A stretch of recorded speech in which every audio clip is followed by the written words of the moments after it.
The National Environment Agency is continuing to improve workplace safety across its organisation and operations. This is to make sure nothing like 2021's fatal blast at the Tuas Incineration Plant ever happens again. Sustainability and the Environment Minister, Grace Fu, says NEA has already strengthened processes around high-voltage works based on recommendations from internal investigators. I'm not able to detail the specific recommendations due to the ongoing court proceedings. Nonetheless, all the recommendations were accepted by NEA senior management and have been implemented at Tuas South Incineration Plant, the only waste incineration plant which NEA currently operates. NEA also shared the recommendations with waste incineration plants that are privately operated for their own process safety reviews. The explosion in an electrical switch room now at the now decommissioned Tuas plant killed 2 NEA employees and injured a third.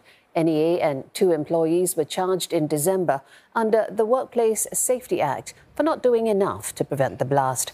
As part of the agency's review of its waste management facility, including the Semakau landfill, Ms. Fu says NEA has appointed an external panel of industry leaders. It will advise on operations and safety and plans to conduct a technical review of its operations and processes.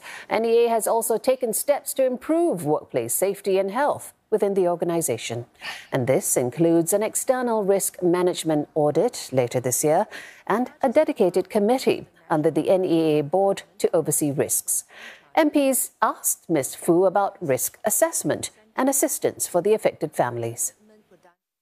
I'd like to ask, were there or are there dedicated WSH officers appointed at NEA to look into the risks associated with operating an incineration plant?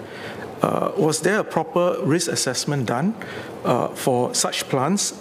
And is it a requirement by NEA, even for the privately run incineration plant?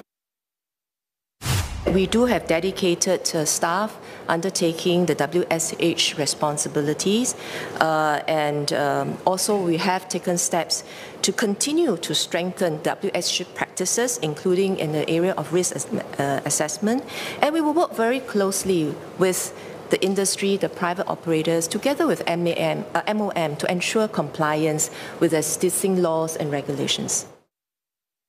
What are the types of assistance that's rendered to the families of the 3 affected staff?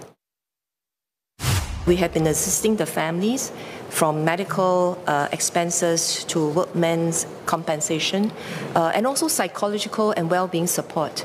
Now, obviously, the families have suffered very regrettably and deep losses, and our colleagues have been long-time colleagues with these 2 officers as well. So, psychological support and also just being there for the families, I think, has continued until today.